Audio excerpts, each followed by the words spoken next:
14 sa nás pýtajú, že prakticky predvete a popíšte základné rozobratie zbrane pri čistení, takže poďme na to. Čo sa týka odpovede na túto otázku na skúškach, budú vlastne skúšať iba teoreticky, keďže prakticky nemáte ako nadobudnúť tieto vedomosti, ako ju rozobrať. Jedine, že by ste prišli k nám do Fenrisu. No, u nás v Žiline máme na skúškach P07. Ako náhle ju idem, alebo hoci čo idem s tou zbraňou robiť, hoci akú manipuláciu, idem sa presvedčiť o tom, v akom je stave. Takže ju uchopím prstom mimo spúšť, vyberiem z nej zásobník, zbraň je stále namierená do bezpečného priestoru, budeme to tu omieľať miliónkrát, ale musí to byť. Teraz potiahnem záver, kontrolujem nábojovú komoru, zásobníkovú šachtu, obe sú prázdne, púšťam záver a urobím jedenú ranu istoty do priestoru terčov alebo do bezpečného priestoru. Ako náhle mám toto hotové, môžeme si ju rozobrať. Na tele zbrane je jedna takáto drážka, na závere je druhá takáto drážka. Ak chceme túto zbraň rozobrať, musíme si tieto drážky dať do jednej línie. Keď to budeme mať v jednej línii, na druhej strane je takýto rozborový kolík. Na ten si zatlačíme zásobníkom. Takže poďme na to. Teraz máme drážky v jednej línii.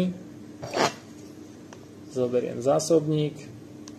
Zatlačím, rozborový kolík nám takto vyšiel vonku, ten vyťahnem. Teraz môžem oddeliť telo zbrane od záveru. Telo zbrane si položíme sem. V závere nám ostala len vratná pružina a hlaveň.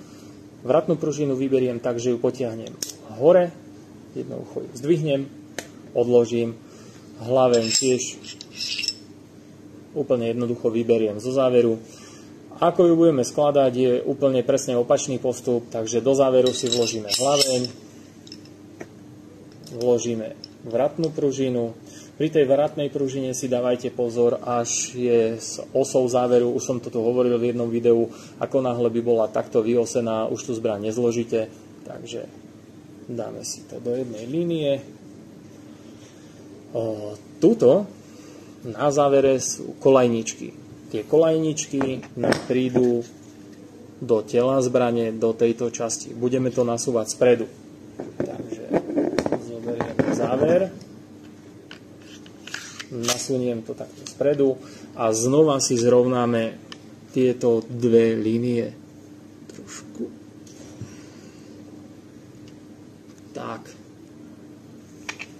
Teraz dáme rozborový kolík, založíme. OK, zbraň máme zloženú, skontrolujeme, vyskúšame, všetko nám drží, kontrolujem nábojovú komoru, prázdna, zásobníková šachta prázdna, urobím mierenú ranu